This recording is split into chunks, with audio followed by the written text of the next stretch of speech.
warahmatullahi wabarakatuh. A'udzubillahi minasyaitonirrajim. Bismillahirrahmanirrahim. Wassalatu wassalamu ala asrofil anbiya'i wal mursalin wa ala alihi washabihi ajmain. Ibu, bapak-bapak yang dimuliakan Allah, marilah sama-sama kita bersyukur kehadirat Allah Subhanahu wa ta'ala atas segala nikmat dan rahmat yang telah dianugerahkan kepada kita. Jadi saya sekarang mohon bapak-bapak dan ibu-ibu komentarnya, pikirannya tentang berkaca diri ini. Dimulai dari siapa saya serahkan, silahkan. Dan tolong nanti lebih banyak kita bercerita tentang diri kita. Nantinya begitu, kan ini mau diterapkan, kalau nggak kita tentang cerita tentang kita, nggak ada yang bisa diterapkan. Kita akan berbagi nih, ya. Makanya diawali dari sekarang, saya minta tolong kepada ibu-ibu dan bapak-bapak, kita saling berbagi. Nah ini, saya membagi apa yang saya punya kepada ibu-ibu dan bapak-bapak. Tolong apa yang ibu-ibu bapak-bapak ketahui tentang pemikiran ini bagi kepada kawan-kawan yang lain. Hakikat watawasau bil haq, watawasau bil haq, ini kita jalankan. Itu makna berhimpun, bisa saling membagi.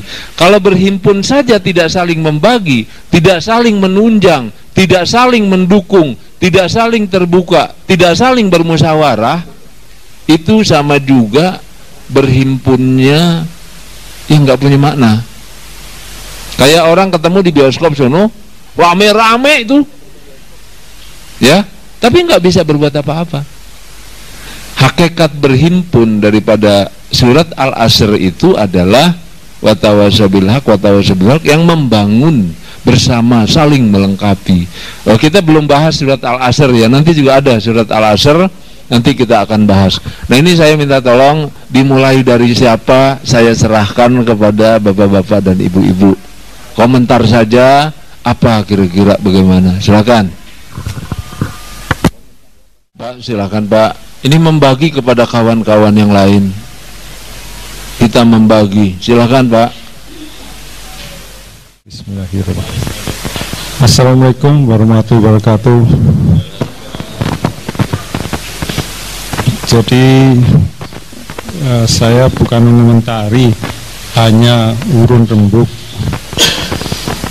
Kalau menurut saya, ini pengalaman saya berkaca diri ini betulnya sudah 2 tahun yang lalu saya dikasih sama Bu Tuti, tapi hanya sayangnya fotokopi. 2 tahun yang lalu saya anggap apa sih, langsung saya masukkan dalam file saya lah. Setelah itu istri saya beli di Bu Farida pada waktu itu dengan poster itu juga mungkin kira-kira 8 bulan yang lalu. Saya juga belum tergugah, paling apa sih kok hanya ada sholat dan sebagainya. Pada waktu itu Pak Lukman mengadakan suatu dakwah di tempat Bu Farida dengan tema yang saya dengar itu mati. Saya berpikir, kenapa sekarang itu orang pada mengejar, mau jadi caleg, mau jadi presiden, mau dan sebagainya. Padahal itu hanya sesaat, sementara. Saya sendiri juga saya alami pada waktu saya masih muda, itu juga punya jabatan juga nggak lama, sesaat aja. Kenapa nggak yang mati itu nggak dikejar? Padahal mati itu sudah pasti, gitu. Dan itu tidak bisa dihindarkan sama sekali. Biarpun kita itu sudah terbelenggu di dalam, masuk di dalam kotak, seandainya merupakan benteng yang tebalnya berapa beton, toh kalau waktunya mati tetap aja mati. Dari situ saya lebih termotivasi, karena sebelumnya saya juga mendalami dalam hal ini. Kalau kita berpikir dengan kolbu kita, mati itu pasti. Coba saya bayangin, pada waktu 30-40 tahun yang lalu, saya itu sangat lincah kemana-mana. Tapi juga sampai pernah pegang suatu jabatan tertentu juga waktunya juga sesaat, nggak lama gitu. Tapi dengan saya hubungkan dengan dakwahnya Pak Lukman, memang benar juga. Kenapa nggak kita mempersiapkan? Padahal kalau seandainya pasti mati, kan paling kita harus bisa mempertanggungjawabkan. Sebagai contohnya, kalau bapak-bapak dan ibu sekalian pernah bekerja di suatu perusahaan, itu aja kita selalu harus mempertanggungjawabkan pekerjaan kita, dan kita selalu bikin suatu laporan dan sebagainya. Paling-paling bos kita atau direktur atau menteri dan sebagainya itu paling bisa menaikkan gaji atau memberi posisi yang lebih tinggi, itu aja. Kalau pamannya kita suatu ketika mati, itu nggak akan bisa dia. Nah, disinilah saya juga lebih tergugah lagi. Yang sebelumnya saya juga mempelajari, atau mungkin kalau di istilahnya di sini ada terapan akhlak. Nah, di sini dengan adanya mati tadi, itu lebih terpesona kepada diri saya. Apalagi seperti saya sudah umur 62, kalau Nabi Muhammad itu 63, paling enggak kurang setahun. Padahal di satu, kalau di itu ada ayatnya, satu hari akhirat itu sama dengan 10 tahun di dunia. Jadi kalau kita umur 63, itu paling-paling hanya 1,5 jam. Dengan waktu yang singkat 1,5 jam, itu kenapa kita harus menyia-nyiakan? Padahal kita yang mengejar yang tidak pasti, tapi kenyataannya yang sudah pasti, orang pada menghindar. Dan saya sendiri dengan saya hubungkan dengan dakwahnya dari Pak Lukman, saya sendiri sekarang itu juga merasa seakan-akan saya itu dikejar-kejar terus. Suatu ketika pasti akan menuju titik yang tidak disukai oleh manusia, adalah mati. Coba dibayangkan, kemarin itu masih Januari, sekarang sudah bulan apa coba? Cepat sekali. Apa yang harus kita kerjakan? Seakan-akan kok masih belum banyak ngerjakan. Nah, disinilah kita harus betul-betul lebih yakin lagi. Dengan adanya inilah mungkin bisa saya sampaikan kepada bapak-bapak dan ibu sekalian, bukan saya itu sok artinya tahu, tapi kenyataannya di dalam kolbu saya itu, dengan adanya kita yakin dengan adanya mati, yang boleh katakan di sabda Rasulullah itu juga minimum harus mengingat mati 20 kali. Dengan adanya itu seakan-akan kita itu akan berbuat yang jelek atau menjalimin orang, itu kita takut sama sekali. Nah, disinilah dengan adanya presentasi atau dakwah dari Pak Lukman, yang dulunya akhlak terapan itu saya taruh di ruang makan, sekarang saya pindahkan ke tempat saya sholat. Begitu saya lihat, saya akan lebih berkaca diri lagi. Kalau kita lihat, coba berapa kali bapak-bapak dan ibu berkaca diri di cermin itu. Entah wah rambutnya kurang panjang, masih panjang, atau mungkin alisnya kurang ini dan sebagainya. Tapi kita tidak melihat bahwa diri kita itu kok masih tukang tipu, masih sombong, masih ria dan sebagainya. Dari situlah kita dengan adanya berkaca diri, kita harus suka nggak suka harus memaksakan diri kita untuk merubah, atau dikatakan di dalam akhlak terapan itu berjihad ke sebelah kanan. Nah, dari sinilah merupakan motivasi saya untuk lebih meningkatkan diri saya supaya lebih banyak belajar lagi. Karena kalau kita pikir, coba dibayangin, kita tuh belajar agama itu hanya seminggu sekali. Seminggu sekali aja kurang dari 2 jam. Padahal kita kalau belajar S1 itu boleh katakan tiap hari dalam 1 minggu. Dan saya hitung untuk jadi S1 itu kira-kira 30 jam, 30.000 jam. Padahal kalau kita hanya sholat dan belajar Islam ini hanya 10.000 jam. Jadi sangat kurang sekali. Padahal kalau kita belajar di S1 itu setengah mati udah. Dan saya juga pernah mengcompare, kalau kita belajar di ITB itu dibandingkan dengan ayat 6.236 ayat, itu kurang dari 1%. Kurang 1% aja sudah belajarnya setengah mati. Dan itu juga tidak akan kekal. Padahal kita itu 6.236 ayat itu akan kekal. Nah, disinilah kadang-kadang masih banyak sekali, termasuk saya sendiri, itu masih banyak berpikir fenomena dunia. Padahal kita tuh suka nggak suka akan cepat sekali akan menuju ke suatu titik tertentu yang tidak disukai. Kenapa tidak disukai?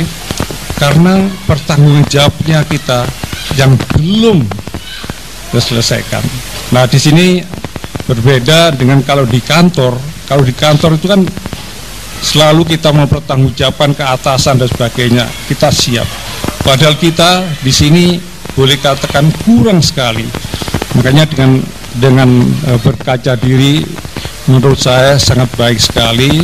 Makanya saya juga datang ke sini, tujuannya juga akan lebih meningkatkan. Dan saya sadar bahwa kematian itu tidak bisa diprediksi oleh siapapun.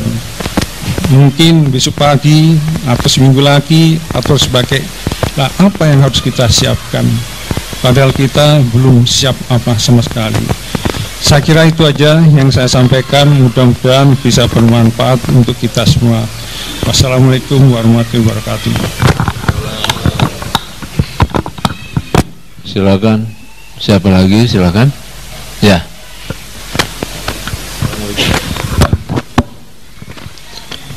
Assalamualaikum warahmatullahi wabarakatuh.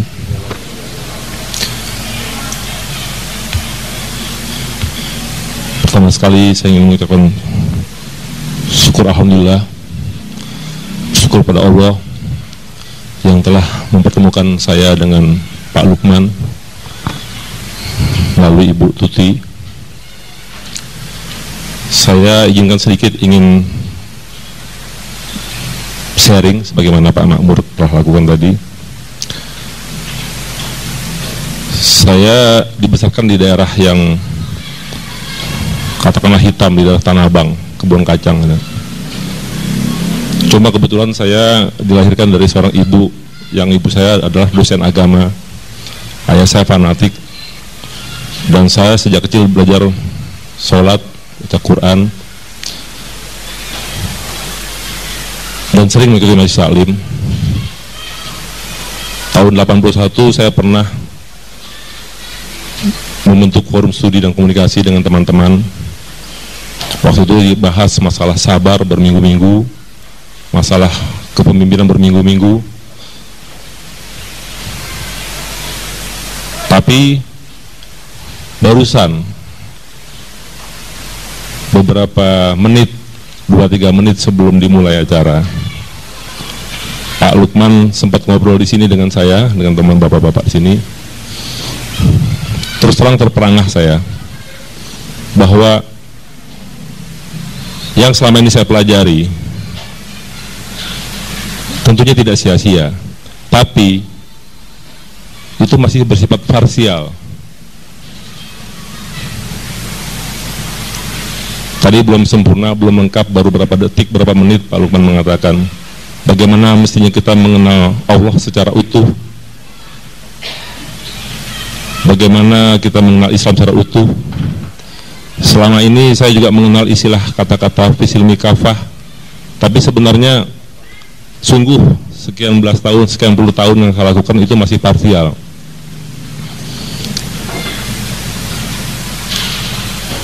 Dan saya yakin apa yang Pak Lukman katakan barusan, karena memang juga baru beberapa menit, ya, itu masih membutuhkan penjabaran lebih luas.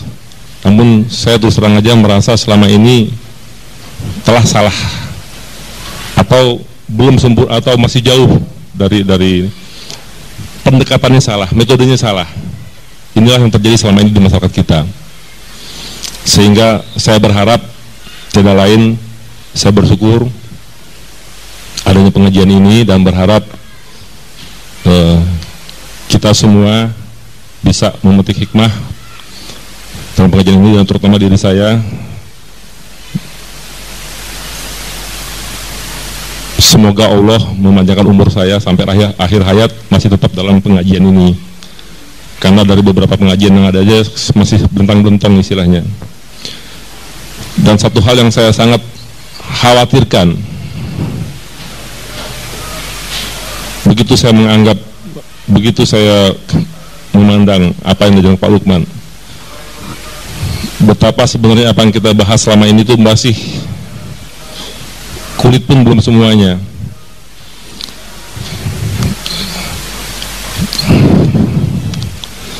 Kiranya Allah memanjangkan umur Pak Lukman, jangan sampai beliau mendahului kita sementara kita belum tahu apa-apa.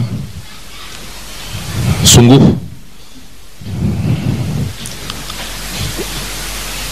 ketika saya pertama kali dengar dari Bu Tuti,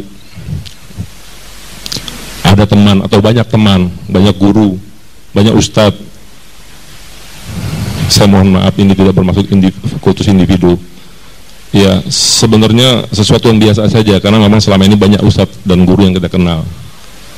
Tapi metode yang disampaikan sungguh hari ini barusan tepatnya ketika beberapa menit Pak Lukman sebelum memulai pengajaran ini, bahwa ternyata yang selama ini saya pelajari, lagi-lagi saya ulang, itulah hanya sebagian yang terkotak-kotak secara parsial.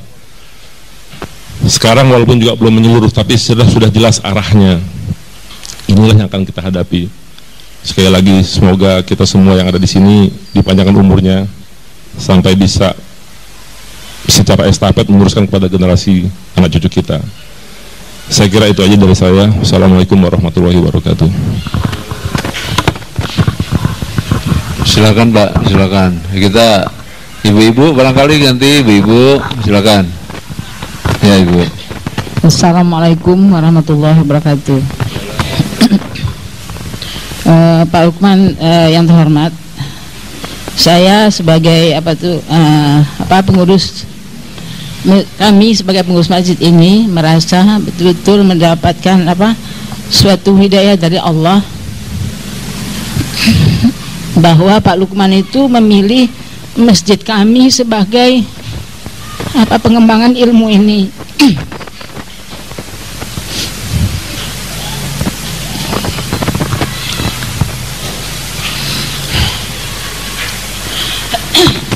Saya telah membaca diktanya Pak Lukman, semuanya itu pertama kali yang itu mengenai surga, apa itu surga dan sebagainya itu, terus merujuk kepada ayat Al-Quran, surat sekian ayat sekian. Itu saya telusuri semuanya, suratnya, ayatnya.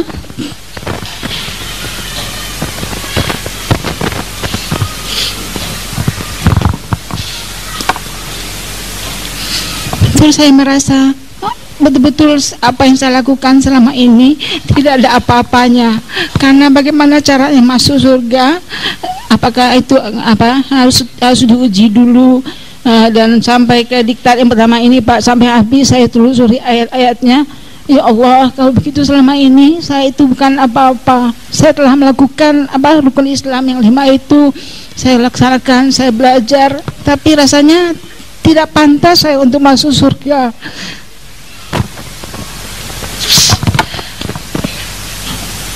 Karena baru sangat sedikit sekali yang saya lakukan setelah mendengar kuliah-kuliah Pak Lukman ini, setelah saya menyimak diktat-diktatnya, merujuk pada ayat Quran yang ada. Ya Allah, kalau begitu selama ini saya ini tidak ada apa-apanya. Saya sudah melakukan apa yang Engkau perintahkan, tetapi baru sangat sedikit sekali. Bagaimana orang itu masuk surga harus diuji dulu. Terus bagaimana juga apa yang kita lakukan. Terus saya berkaca diri ini sangat baik sekali. Saya berkaca diri pada diri saya sendiri, Pak, ya. Kalau begitu, ya Allah, kalau selama ini saya sholat tahajud atau meminta sesuatu, sekarang saya jadi ragu, Pak, apakah pantas saya meminta kepada Allah, padahal baru sedikit sekali yang saya lakukan, sehingga saya kalau minta jadi ragu-ragu apakah benar Allah akan mendengar doa saya ini setelah mengkaji pelajaran Pak Lukman ini. Dan saya rasa ini memang sangat bagus. Dan saya harapkan juga kepada saudara kami di Duren Sawit ini mau mengikuti pelajaran ini, karena ini akan memperbaiki keimanan kita, akan memperbaiki kesadaran kita sebagai umat Islam. Maaf, saya tidak dapat menahan air mata karena betul-betul saya menghayati apa yang Pak Lukman ajarkan ini. Dan semoga seperti yang Bapak tadi sebelumnya katakan, semoga kita dapat selalu bersama-sama dan Allah memberikan umur yang panjang pada Pak Lukman sehingga dapat meneruskan pelajaran ini. Dan kepada kawan-kawan sekalian, Bapak dan Ibu-ibu, saya mengajak, janganlah apa yang Pak Lukman berikan ini hanya sekedar hiasan, hanya sekedar bacaan. Setelah dibawa pulang ditinggal saja, tidak dibaca, tidak diperhatikan. Kalau kita lakukan seperti itu, kita tidak mendapat apa-apa. Hanya sebuah buku, hanya sebuah gambar. Tetapi kalau kita hayati, kita telusuri Quran ayat sekian, surat sekian, kita akan merasa sekali maknanya. Dan sekali lagi saya terima kasih kepada Bapak Lukman dan juga kepada Ibu Tuti yang telah memilih masjid kami sebagai tempat kita berkuliah ini, kita tempat berhimpun ini. Dan sekali lagi saya harapkan pada teman-teman sekalian, Bapak dan Ibu-ibu, betul-betullah mengikuti pelajaran ini dari awal sampai akhir. Saya sekarang ini kalau hari Sabtu saya cukup ada kegiatan, yang arisan saya tinggalkan, yang kalau ada apapun saya tinggalkan demi untuk mengikuti kuliah ini dan berusaha untuk tepat waktu supaya tidak tinggal informasi. Itu saja yang dapat saya sampaikan ke Pak Lukman. Tadinya saya mau menelpon Pak Lukman karena saya ragu-ragu apakah saya ini sudah betul melaksanakan ibadah dengan baca pelajaran-pelajaran ini, apakah betul saya ini sudah berlaku sebagai umat Islam yang kafah, sehingga insya Allah saya akan terus mengikuti kuliah ini sampai selesai. Dan pada anjuran kesempatan ini kemarin seperti ibu-ibu dan Bapak telah menerima, kita sudah terbentuk pengurus untuk pengajian ini. Dan saya sebagai wakil Bu Tuti juga bendahara, alangkah berharganya pelajaran ini. Kalau kita nilai dengan materi rasanya tidak ternilai. Maka saya mohonkan kepada ibu kesadaran Bapak dan ibu-ibu juga untuk kelancaran kuliah kita ini, sudi kiranya membagi materinya lah supaya kita dapat membantu Pak Lukman ini berjalan terus. Walaupun Pak Lukman katakan itu tidak diperlukan, tapi kami melihat betapa banyaknya yang harus Pak Lukman lakukan dengan slide, dengan segala macam, dan itu saja tidak terbayar oleh kita semua.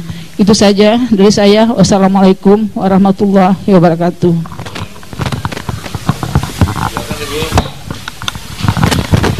Ibu yang lain silakan, Bu.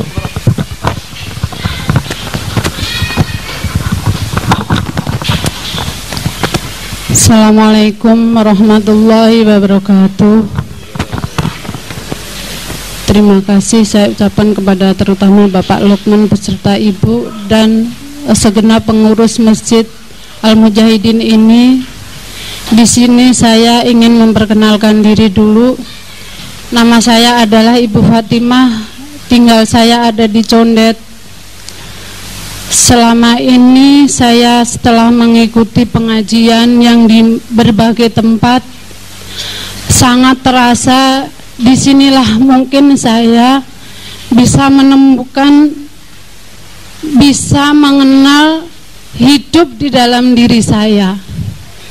Para bapak ibu sekalian, bahwasanya saya ini dulu adalah dari seorang pedagang di mana waktu saya habiskan untuk mencari uang dari pagi hingga malam, ketemu pagi lagi saya kumpulkan uang. Namun saya belum mengetahui siapa diri saya yang sebenarnya, bagaimana kehidupan saya yang sebenarnya. Setelah saya proses perjalanan panjang, ternyata Allah menegur dengan saya dicoba dengan melalui anak saya. Sebetulnya itu bukan cobaan bagi saya, tapi kasih sayangnya Allah yang saya rasakan. Anak saya kena sakit leukemia selama 7 bulan, 4 kali masuk rumah sakit.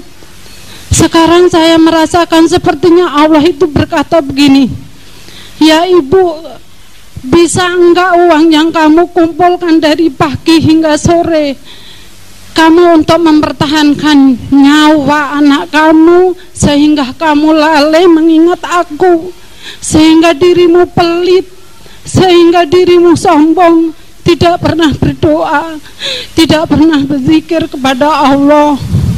Maka saya sangat terasa ketika kemarin Bapak Lukman menanyakan ketentraman hakiki itu apakah ada di sofa yang seharga 50 juta. Tidak, ternyata pada waktu itu ibu-ibu, para bapak sekalian, saya bukan sombong, bukan takabur.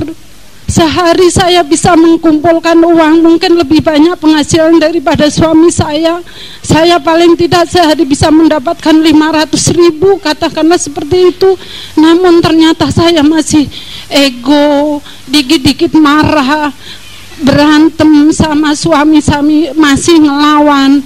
Bahkan dulu saya dididik, bahkan disekolahkan di kejuruan agama. Mungkin saya salah menjalani kehidupan saya. Makanya setelah saya ngaji seperti ini, sampai-sampai saya dikatakan oleh menantu saya begini, kenapa mama sekarang overdosis?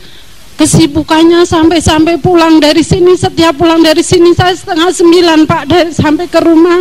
Saya jawab, inilah mungkin Allah memberikan kasih sayangnya kepada saya. Kenapa enggak saya ambil? Memang saya dulu overdosis kesibukan, tapi untuk mencari keduniawian. Sampai-sampai saya punya kontrakan saya habis untuk biaya leukemia. Ternyata tidak bisa dipertahankan. Itu kuman yang tidak bisa kita lihat dengan kacamata. Sekarang saya sadar diri, mulai mengenal, oh ternyata hidup saya seperti itu. Sampai-sampai saya suka tersimbol perkataan begini, ya Allah, ternyata kehidupan dunia yang hanya palsu ini. Alangkah baiknya kalau saya itu dari dulu tidak dipanjangkan umur. Namun saya tidak boleh seperti itu lagi. Saya berkaca lagi, oh ternyata kalau seperti itu saya sangat bersenang hati. Saya sampai-sampai saya kalau mau berangkat ke sini ini, saya ada kesibukan untuk ngajarin anak ngaji aja, sampai saya program supaya jangan sampai tertinggal. Dan saya mohon sama Allah, ya Allah, berikan saya kemudahan, berikan aku keselamatan untuk menempuh pelajaran yang akan saya cari ini, Pak. Seperti itulah kiranya Bapak. Saya mohon maaf sama Bapak Ibu bila ada kata-kata yang kurang berkenan pada hati Bapak dan Ibu sekalian. Billahi taufik wal hidayah. Wassalamualaikum warahmatullahi wabarakatuh. Silakan Bu, silakan. Kita berbagi pengalaman lah sekarang. Silakan Bu yang mau bicara. Ibu, Bapak ada lagi? tentang berkaca diri ini. Bapak ada Bapak? Berbagi? Gimana? Segitu dulu? Mungkin segitu dulu ya Bu ya, segitu dulu ya. Jadi Bu Tuti mau silakan. Silakan. Hah? Belum? Enggak berbagi pengalaman enggak apa-apa? Ya. Memang ini saya katakan ada dua sisi yang harus kita pelajari di sini. Yang pertama sisi wawasan, pengetahuan, ilmu apa yang diajarkan di Al-Quran itu. Yang kedua sisi penerapan. Jadi apa yang Ibu Fatimah alami, Ibu Ida alami, Pak Harto, Pak Makmur dan sebagainya itu sisi pengalaman yang berharga untuk kita. Dan akhir daripada ilmu itu adalah diterapkan, dijiwai, dilaksanakan, dirasakan. Akhir dari semua itu. Jadi kalau ilmu itu tidak sampai kepada kita rasakan, maka apa yang kita pelajari itu menjadi sia-sia. Ya, beda antara apa yang diketahui dengan yang dirasakan. Seperti tadi banyak contoh kita lihat. Saya sudah begitu lama belajar agama Islam, tapi saya merasakan diri saya ini kok begitu sombong. Saya merasakan kok cinta dunia saya berlebihan. Saya kok merasakan tidak ada ketentraman di dalam jiwa. Nah, jadi ilmu yang kita pelajari di selama ini itu bakal apa? Gitu. Ya. Saya belajar agama Islam lama, begitu lama. Tapi kalau ketemu beda pendapat dengan orang, kok bawaannya saya jadi marah. Karena kok nggak cocok gitu, dia dengan saya, dia aliran ini, saya aliran ini. Terus saya jadi nggak suka sama dia. Yang dirasakan itu. Padahal akhir daripada perasaan seorang muslim itu kasih sayang. Jadi ironi antara pembelajaran ilmu yang diajari dengan apa yang dirasakan.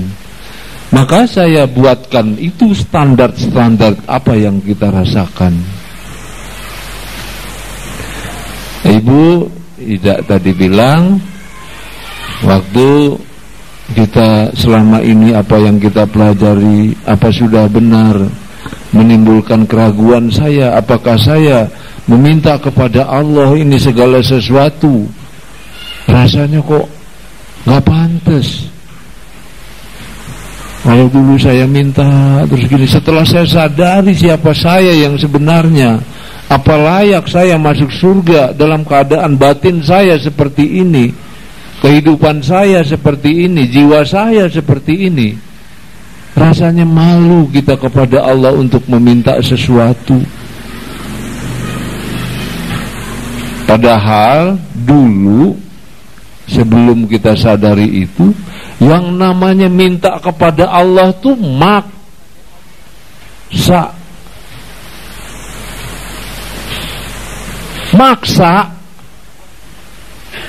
Bahkan lebih ironi lagi, kalau waktu Allah ulur itu pengabulan doanya atau diganti dengan orang lain, ini Tuhan ini gak adil. Saya sudah begini, begitu kok begini tuh. Ya. Nah, perasaan-perasaan seperti ini sampai kita ragu meminta kepada Allah Subhanahu wa ta'ala, itu muncul bukan karena kita tidak tahu dalil. Ud'uni astajib lakum, itu udah tahu banget. Dan yang namanya ibadah itu, yang namanya mukhul ibadah, otaknya ibadah itu doa, itu tahu banget. Yang namanya diajarin dari kapan dari dulu itu, kita apapun yang kita rasakan kita berdoa. Tapi ada suatu masa begitu bangkit kesadaran siapa kita, rasanya kita meminta seperti itu tidak layak. Kok bisa begini perasaan? Setelah kita kaji ulang siapa diri kita, siapa Tuhan kita, bagaimana hidup kita, apa kriterianya masuk surga itu, kesadaran ini muncul di dalam diri, sehingga yang diminta menjadi berubah. Sikap kita kepada Allah menjadi berubah. Bukan ilmu yang bertambah, tetapi penghayatan, pendalaman, perenungan itu menggugah jiwa dan kesadaran itu. Dan itu bisa dinikmati indahnya sebagai makhluk. Makanya saya tidak menyebut ini sebuah pengajian, tetapi saya sebut pengkajian dan perenungan. Kenapa itu harus dilakukan?